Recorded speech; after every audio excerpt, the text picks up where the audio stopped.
we know for a fact two things. That for a period of 46 hours, in the Durban looting scenario, that this country was not under any law and order for 46 hours. What did they do in 46 hours in KZN? Can you imagine what would happen if you gave them a week?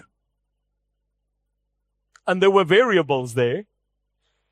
You know, one of the police officers said the only thing he had was a 9mm gun.